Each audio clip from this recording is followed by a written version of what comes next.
जन्मता फलम। बोले महाराज, नरस्य पुत्रहीनस्य, ऐसा प्राणी जो पुत्रहीन हो उसके जन्म लेने का कोई फल नहीं है। और पुन्नामनो नरकाध्यस मा तत्रायते पितरम सुतः। बोले महाराज, एक पुम नाम का नरक है, इस नरक से महाराज मैं तो पुत्र इसलिए मांग रहा हूं कि पितरों को भी तर्पण पहुंचे। बोले महाराज, मेरे बाद मेरे कुल में कोई पिंडदान करने वाला नहीं है, और अगर पिंडदान नहीं होगा तो मुझे और मेरे पूर्वजों को पुम नाम के नरक में जाना पड़ेगा। तो महाराज मैं तो केवल अपने नरक से मुक्ति का उपाय कर रहा हूं, केवल नरक से मुक्ति का उपाय कर रहा हूं। वशिष्ठ जी ने कहा महाराज फिर क्या तुम गलत बोल गए, यहाँ एव स्वर्गा यहाँ एव नरका। बोले स्वर्ग और नरक की बात कर रहे हो? स्वर्ग और नरक क्या है? स्वर्ग क्या है कि अन्न पुराना घृत नया, अन्न पुराना घृत नया, घर सदवंती नार। बोले महाराज, अगर आपके घर में अन्न पुराना रखा है, ये नहीं कि गेहूं पक नहीं पाए उससे पहले घर में गेहूं खत्म हो गए, अन्न पुराना घृत नया। और घर में अगर दरवाजे पर गाय है, नया घी रोज बनता है, घर सतवंती नार। अन्न पुराना घृत नया, घर सतवंती नार। आज्ञाकारी पुत्र हो, स्वर्ग के लक्षण चार। बोले अगर ये चार लक्षण आपके घर में हैं तो समझिए आपके घर में स्वर्ग है। बोले महाराज नरक? बोले नरक भी सुन लो। मैले कपड़े मैल सिर, मैले कपड़े मैल सिर, और घर कलिहार नार। घर में अगर करकसा नारी है जो दिन रात तुम्हारे लिए कलेश करती है, दिन रात किसी ना किसी बात पे तांडव करती है। हम मानते हैं आप गरीब हो, लेकिन जरूरी नहीं है कि सिर को धोने के लिए, सिर के मैल को निकालने के लिए, कपड़ों को साफ करने के लिए पैसे के साबुन की ही आवश्यकता पड़े। ऐसा तो नहीं है। अरे अच्छे से मेहनत से धो साफ हो जाएंगे। तो मैले कपड़े मैल सिर, घर कलिहार नार, और नालायक औलाद हो, नरक के लक्षण चार। बोले तुम नरक में जाने की बात कर रहे हो? क्या पता अगर तुम्हारी औलाद, जिस औलाद के लिए आज तुम रो रहे हो, वो नालायक हो गई, फिर तो जीते जी तुम्हारा जीवन नरक बन जाएगा। तब क्या करोगे? बोले महाराज मैंने सुना है जिनका पिंडदान नहीं होता उन्हें पुम नाम के नरक में जाना पड़ता है। तो गुरु जी ने समझाया कि राजन, तब वशिष्ठ बहुविधि समझावा। अनेक प्रकार से समझाया, बहुविधि चौपाई लिखी है, तब वशिष्ठ बहुविधि समझावा। कौन सी विधियों से समझाया? पहली विधि तो ये समझाई कि राजन तुम्हें श्राप लगा हुआ है कि तुम्हारे शरीर से पुत्र की प्राप्ति नहीं होगी, इसलिए अनेक विधियां हैं। अब समय चूंकि कम है, अगर इसी में अगर अंदर प्रवेश कर गए तो कम से कम 3 घंटे लग जाएंगे, राम जन्म नहीं हो पाएगा, और आज कृष्ण जन्म भी करवाना है। दशरथ जी को श्राप लगा हुआ था कि दशरथ जी के शरीर से पुत्र उत्पन्न नहीं होगा, तो इसलिए वशिष्ठ जी ने समझाया कि राजन तुम व्यर्थ में चिंता मत करो, पुत्रेष्ठ यज्ञ के द्वारा ही तुम्हारा पुत्र होगा, तुम्हारे शरीर से पुत्रों की उत्पत्ति नहीं होगी। इसलिए श्रृंगी ऋषि को बुलवाइए और पुत्रेष्ठ यज्ञ करवाइए। इधर पुत्रेष्टि यज्ञ की तैयारी होने लगी और इससे पहले क्या हुआ, पुत्रेष्टि यज्ञ की तैयारी होने लगी, इधर रावण का अत्याचार बढ़ता जा रहा था क्योंकि अब भगवान के आने का समय हो रहा था। अत्याचार खलों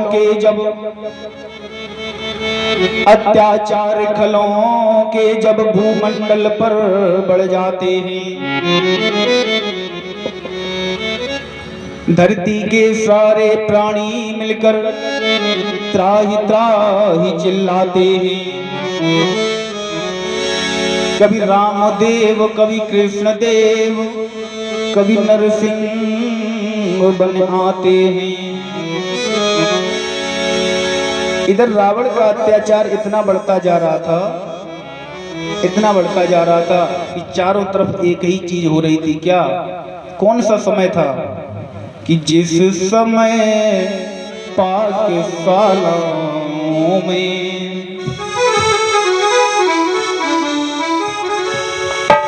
जिस समय पाकिस्तानों में नर मांस पकाए जाते थे,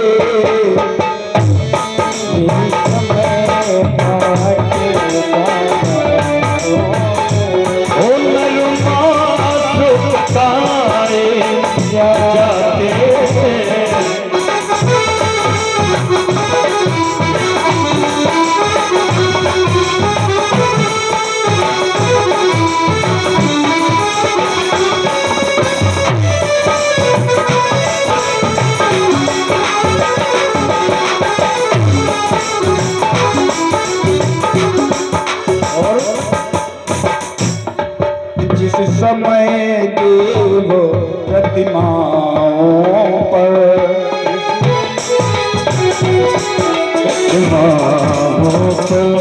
निसंग हथौड़े चलते थे।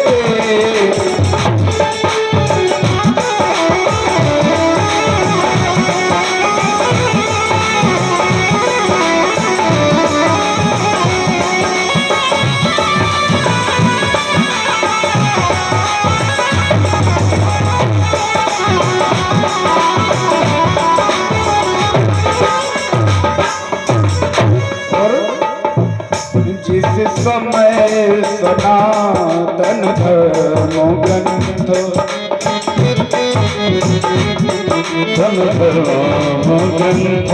ईंधन के बदले जलते थे, ईंधन के बदले जलते थे। इस समय पूछ विद्वानों के,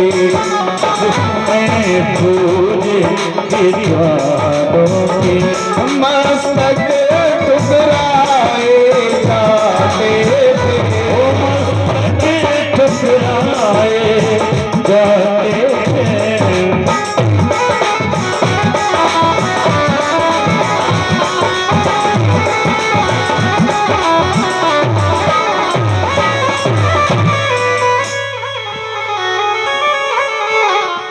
कौन सा समय आ गया था? जितने मंदिर वगैरह थे इनमें जो देव प्रतिमाएं थी, जिस समय देव प्रतिमाओं पर निसंग हथौड़े चलते थे, उन देव प्रतिमाओं को तोड़ा जाता था। कहीं पंडित जी दिख जाएं तो उनको ऐसे ठुकराया जाता था, उनकी अवहेलना की जाती थी। पृथ्वी ने जब ये सब देखा तो बेचारी गाय का रूप लेकर भगवान के पास पहुंची, देवताओं के साथ मिलकर भगवान के पास पहुंची और भगवान से बोली, मैं कहाँ रहूं इस दुनिया में। बोले महाराज इतना अत्याचार बढ़ गया है, इतना अत्याचार बढ़ गया है कि मां नहीं मात पिता नहीं देवा, साधुन सन करवा वही सेवा। ऐसे राक्षस उत्पन्न हो गए। तो राक्षस कोई और नहीं है। राक्षस का मतलब ये नहीं है कि उनके सींग होंगे, हाँ, उनके बड़े बड़े नाखून होंगे। राक्षस हम ही आप में से लोग हैं। कौन लोग, कैसे लोग? कि माँ नहीं माँ तो पिता नहीं देवा, और साधुन सन करवा वही सेवा। ऐसे लोग जो सज्जनों की अवहेलना करते हो, माता पिता की बात ना मानते हो, माता पिता की अवहेलना करते हो, ऐसे लोग राक्षस हैं। बोले पृथ्वी ने हाथ जोड़े, बोले महाराज सारी पृथ्वी पर मेरे ऊपर जहां भी देखो वहां अत्याचार हो रहा है, केवल पापाचार के अलावा मुझे कुछ नहीं दिखाई देता। ऐसा समय आ गया है। हाथ जोड़कर बोली, मैं कहाँ रहूं इस दुनिया में जहां पुण्य भी बेचे जाते हैं। तप धैर्य धर्म और उपासना सद्भाव भी बेचे जाते हैं। जहां उच्च मात धरणी सिद्ध की बिक रहा गगन सा रखवाला, और जहां पहले थे मंदिर मस्जिद वहां खुले हुए हैं मधुशाला। बिक रही उपमा दिनकर की, तारे ससी बेचे जाते हैं। और इंसानों की औकात ही क्या, भगवान भी बेचे जाते हैं। और अर्थी से उतर के बिका कफन। बोले महाराज देखा होगा आपने, हाँ, मुर्दा घाट पर मुर्दे को लेके जाओ, कफन उतार के अलग रख लेते हैं, दूसरा आएगा यही डलवा देंगे। अर्थी से उतर के बिका कफन, शमशान भी बेचे जाते हैं। इंसानों की औकात ही क्या, भगवान भी बेचे जाते हैं। देख तेरे संसार की हालत, देख तेरे संसार की हालत क्या हो गई भगवान। कितना बदल गया इंसान, कितना बदल गया इंसान।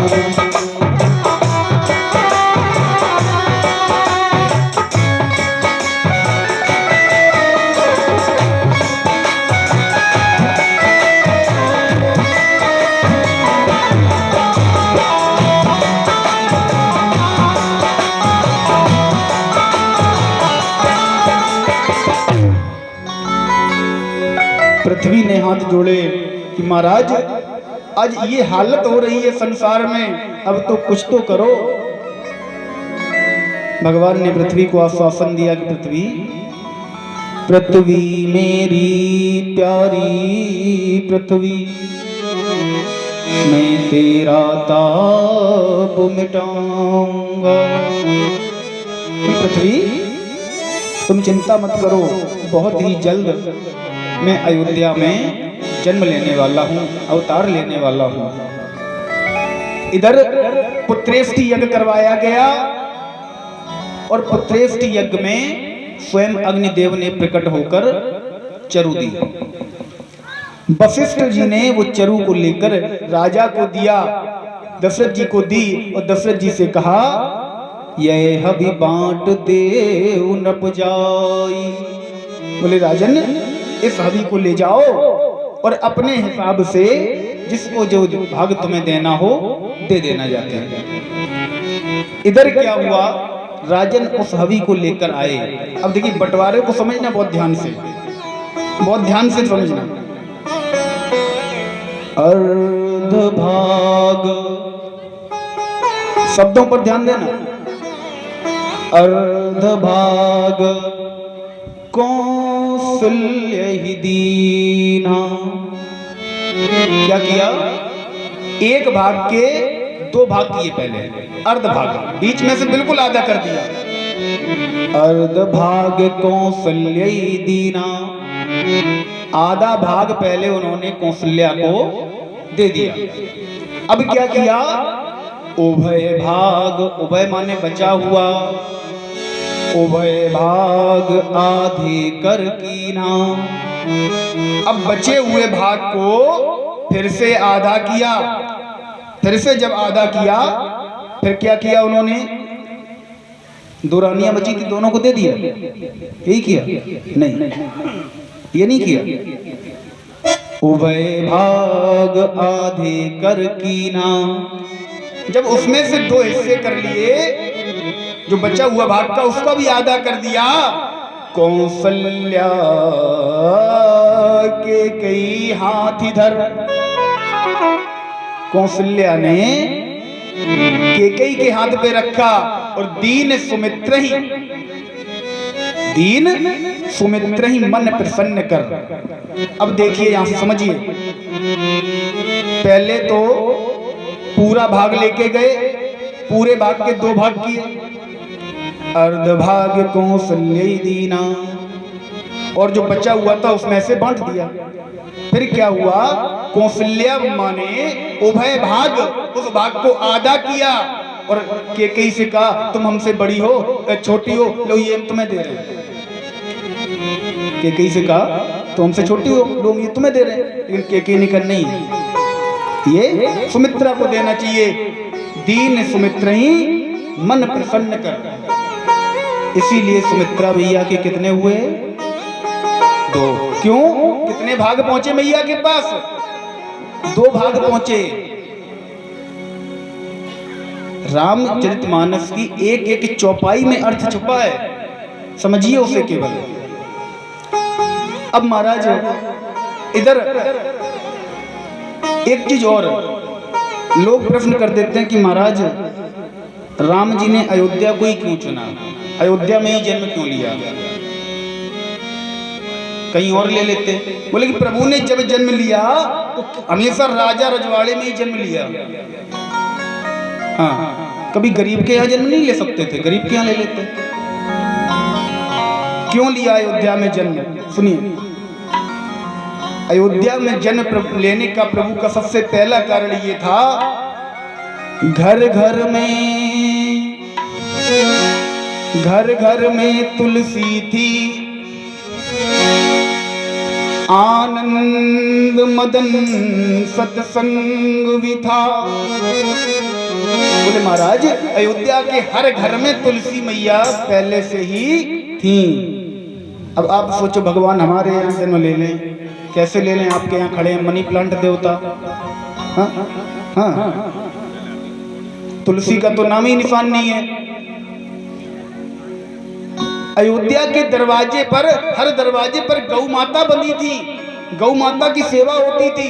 अब आपके यहाँ लिखा है कुत्ते से सावधान, आपके दरवाजे पे लिख रखा है आपने कुत्ते से सावधान। अब पता नहीं घर में इंसान है कि कुत्ते हैं, समझ में नहीं आ रहा। हाँ, कुत्तों की सेवा कर रहे हैं और गौ माता को दरवाजे से छोड़कर सीधे जाओ ले जाओ गौशाला में। आज ही देखा हमने, आज ही गली में, आज हम उधर छत पे खड़े थे, आज ही देखा कि लोग रस्सी से दे रहे हैं गाय को, ले जाओ, जब तक दूध दिया तब तक तुमने रखा, अब काम की नहीं है तो छोड़ो। अरे भाई, माता पिता भी तो बुजुर्ग होते हैं परीक्षित जी, वो भी तो किसी काम के नहीं है, उन्हें भी छोड़ो। गाय को तुमने छोड़ दिया, अरे जब तक दूध दिया तब तक आपने रखा, फिर दूध देगी और नहीं देगी तो कितना खा जाएगी। हमारे सनातन धर्म की सर्वश्रेष्ठ पशु है, हमारी माता है, कितना खा जाएगी? कम से कम एक रोटी खिलाने का तो सौभाग्य मिलेगा, रोटी खिलाने के लिए इधर उधर भागना नहीं पड़ेगा। बच्चे को नजर लग जाएगी, हम उसकी पूंछ से झाड़ा लगा देंगे, है फायदा? शुगर है, बीपी बढ़ता है, उसकी पीठ पर हाथ फिराएंगे, कितने फायदे हैं। और फिर भी ऐसी जो काम की चीज है उसे छोड़ाए केवल बुद्धि के फेर में। तो महाराज हर तरीके से वहां पर चारों तरफ से सुख शांति हरियाली थी, इसलिए भगवान ने अयोध्या को चुना अपना अवतार करने के लिए। प्रभु की कृपा से समय बीतता चला गया, चारों रानियों ने गर्भ को धारण किया। शुभ समय आने पर, और शुभ समय कौन सा आया, कौन सा शुभ समय आया कि नवमी तिथि मधु मास पुनीता, शुक्ल पक्ष अभिजित हरि प्रीता। सिया राम जय जय राम, सिया राम जय जय राम।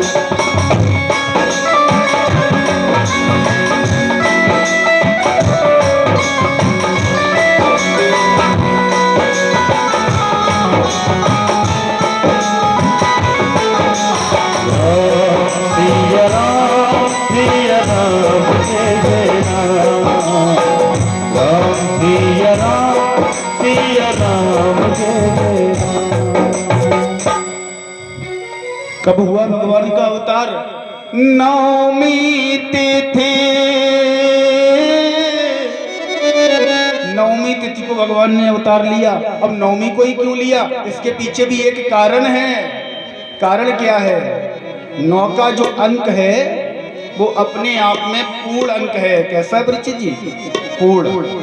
ना ये कभी घटता है ना कभी बढ़ता है। कैसे? 9 एकम 9, 9 दूनी 18, 1 और 8, 9 तिया 2 और 7, 9 चौको 3 और 6, 9 पंचे 4 और 5। देख लो अब पूरा, एक भी जगह नहीं घटेगा। जब योग करेंगे तो 9 ही आएगा। ऐसे ही हमारे प्रभु मर्यादा पुरुषोत्तम है, इनकी लीला ना कहीं घटी है ना कहीं बड़ी है।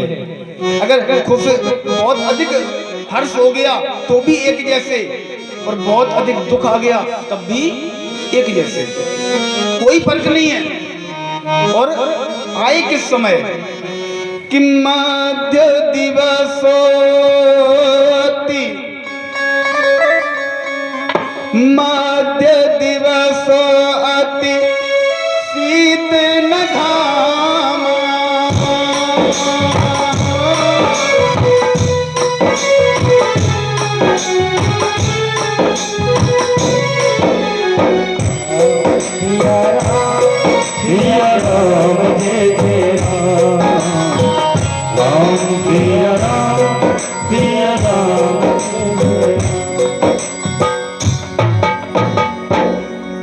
मध्य दिवस अति शीत न घामा, पावन काल लोक विश्राम। कब आए? मध्य में आए, दिन के मध्य में। ना अधिक शीतलता है ना अधिक घाम है, दिन में आए। समय क्या था? शुक्ल पक्ष अभिजित हरि प्रीता। बोले महाराज अभिजित मुहूर्त में आए। और अभिजित मुहूर्त कब होता है पंडित जी?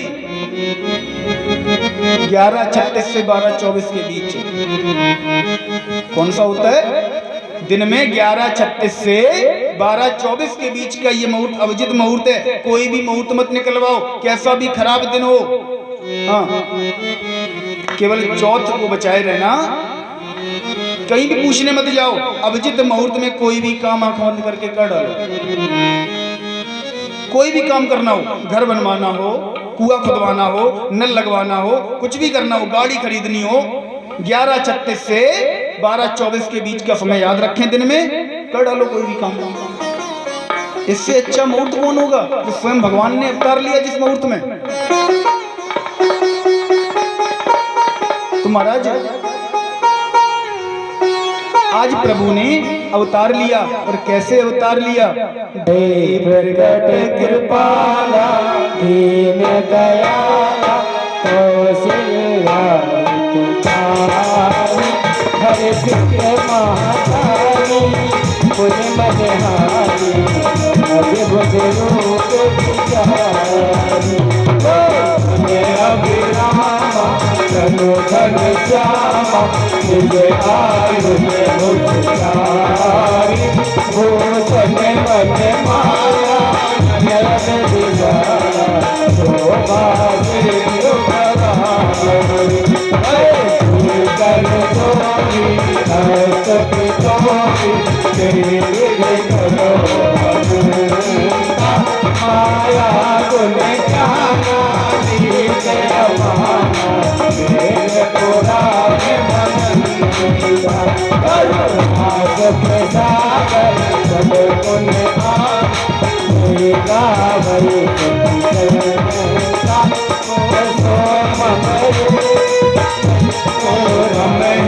लागी जन अनुरागी प्रगट श्री ब्रह्मांड काया निर्गत माया रोम रोम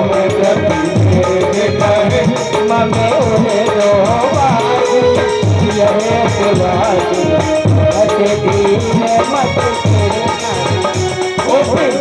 जब जाना प्रभु मुझे गाना चलते बहुत चाहे करे कथा सुहारी मात पुजारी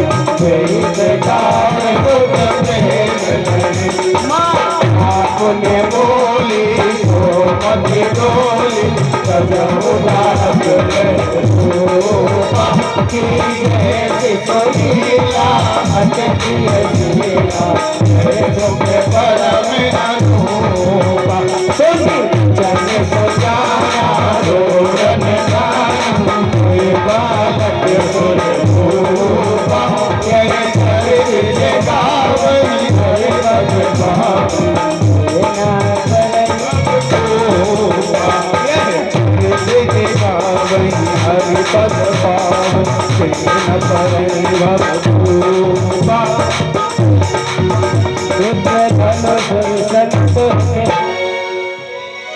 भाई प्रगट कृपाला। और कैसे प्रकट हुए? लोग कहते नहीं राम जी का जन्म हुआ है। एक चीज बता दें, पूर्ण ब्रह्म कभी जन्म नहीं लेता, कभी जन्म नहीं लेता। भाई प्रगट कृपाला क्या हुए? प्रगट। और अब दूसरी एक और प्रमाण दें, भूषण बन माला नयन विशाला शोभा सिंधु खरारी। बोले गले में माला पड़ी हुई है जब भगवान प्रकट हुए, तो क्या माला डाल के जन्म हुआ? माला डाल के कोई बच्चा जन्म हो सकता है? निज आयुध भुजचारी, चारों भुजाओं में शस्त्र हैं, शस्त्र लेके धनुष बाण लेके जन्म हो जाएगा उनका? किसी बच्चे का जन्म हो जाएगा? बिन पग चले सुने बिन काना, कर बिन कर्म करे विदिनाना। निराकार रूप में अगर देखें तो बिन पग चले सुने बिन काना, और कर बिन कर्म करे विदिनाना। हाथों के बिना पता नहीं क्या क्या कर डालते हैं, बिना कानों के सब सुनते हैं। ऐसे है निराकार ब्रह्म। और ब्रह्म कभी भी जन्म नहीं लेता, जब भी होता है तो ब्रह्म का अवतार होता है। जैसे ही आज भगवान का अवतार हुआ, सुन से सुरुदन परम प्रिय बानी। तुलसीदास जी लिख रहे हैं, ध्यान दें मानस के विद्वान श्रोता। सुने से सुरुदन परम प्रिय बानी, और संभ्रम चले आई सब रानी। तुलसीदास जी कह रहे हैं जैसे ही बच्चों का रोना सुना, शिशु का रोना सुना, तो राजा दशरथ की सारी रानियां चलकर आ गई। संभव है? कितनी रानियां थी? तीन ही तो पता है आपको। और 3 रानियां कैसे चल के आ जाएंगी? जब जिस समय भगवान का अवतार हुआ, तीनों रानियों ने एक ही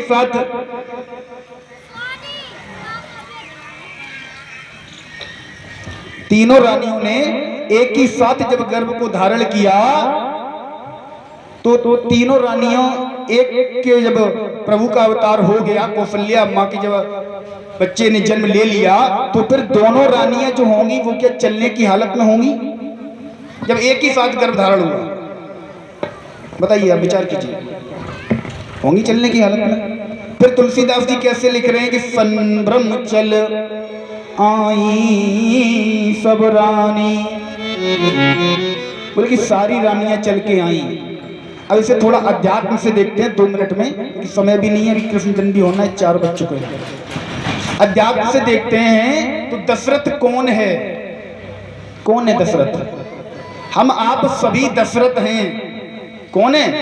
दशरथ है, सभी दशरथ हैं। दशरथ कैसे हैं हम आप सब? 5 ज्ञानेंद्रियां, 5 कर्मेंद्रियों का जो मालिक है, जो ये शरीर है हमारा, ये दशरथ है। और इसकी 3 पटरानियां कौन सी हैं? बोले सर्दी, गर्मी और बरसात। ये 3 जो हैं जिनका हम भोग करते हैं, ये 3 पटरानियां हैं।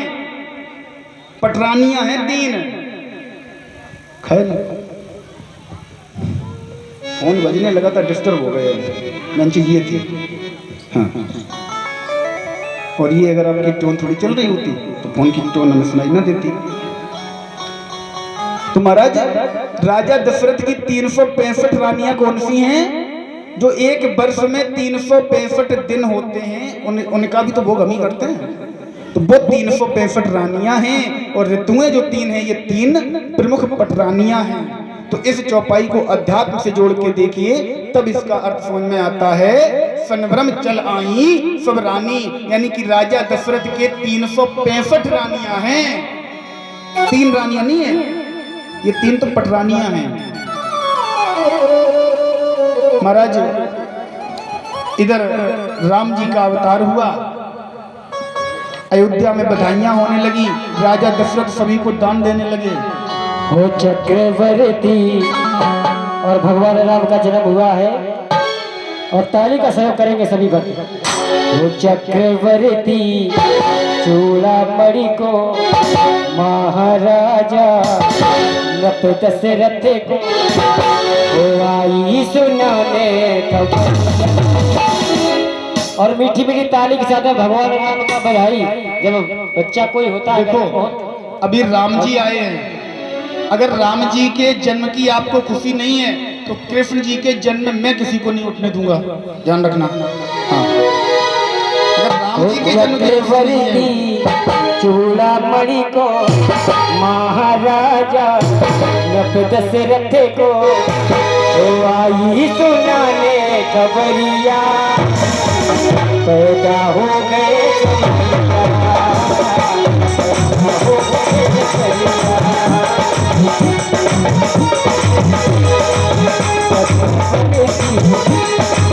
चूड़ामणि को महाराजा नप दशरथ को आई सुनाने खबरिया, हो गए खबरिया, पैदा हो गए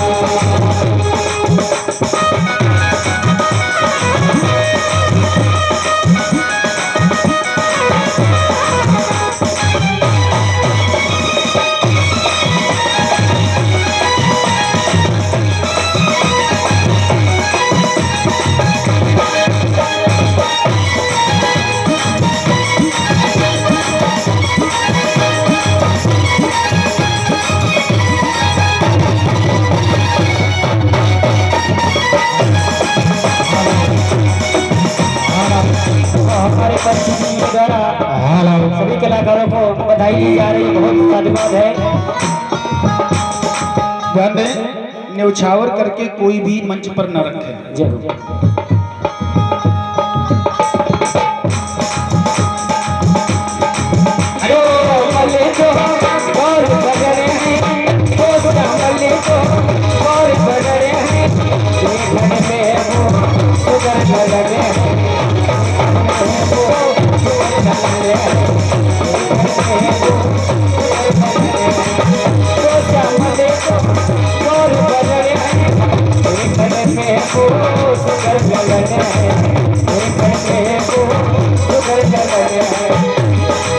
खुशियाँ मनाओ, घर घर जाओ, खुशियाँ मनाओ, घर में जाओ, दी है मेरी बात।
एक बार सभी भक्त खड़े हो जाएंगे, एक मात्र बधाई, इसके बाद में कृष्ण जन्म लगा है। और जो लोग बधाई दे रहे हैं वो तो दे ही रहे हैं, जो बैठे हैं वो कम से कम हाथ से तो सेवा कर सकते हैं।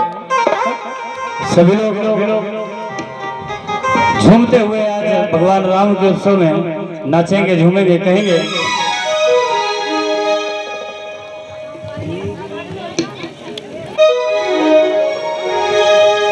हो जन्मे अवधि में राम मंगल गाहो जी, जन्मे अवधि में राम मंगल गाहो जी, जन्मे अवधि में राम मंगल गाहो जी, ओ जन्मे अवधि में राम मंगल गाहो जी।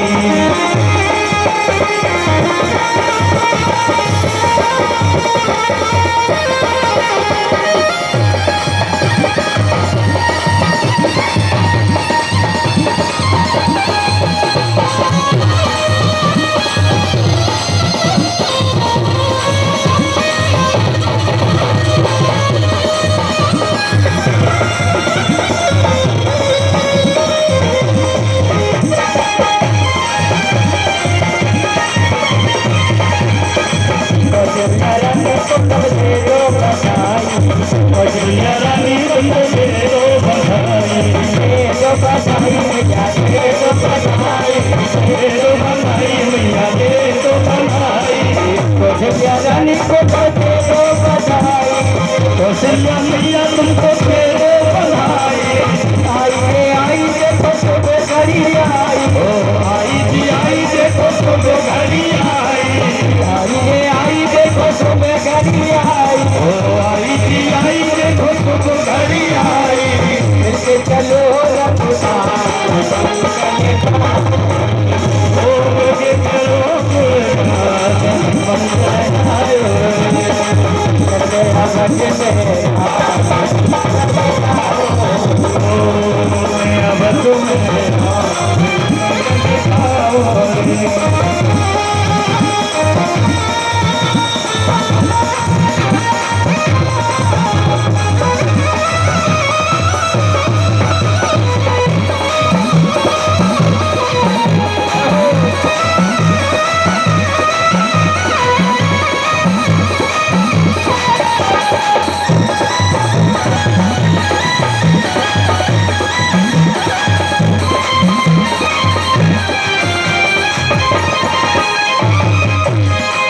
राम लला के दर्शन कर लो, राम लला के दर्शन कर लो, पद पंकज पे माथा कर लो,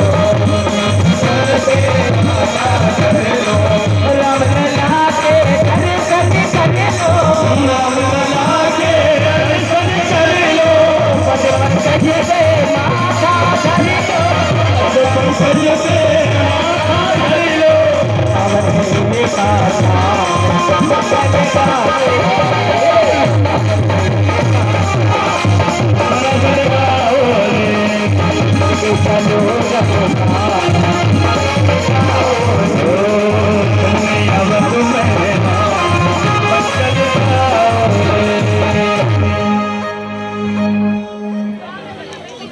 बोले गोविंद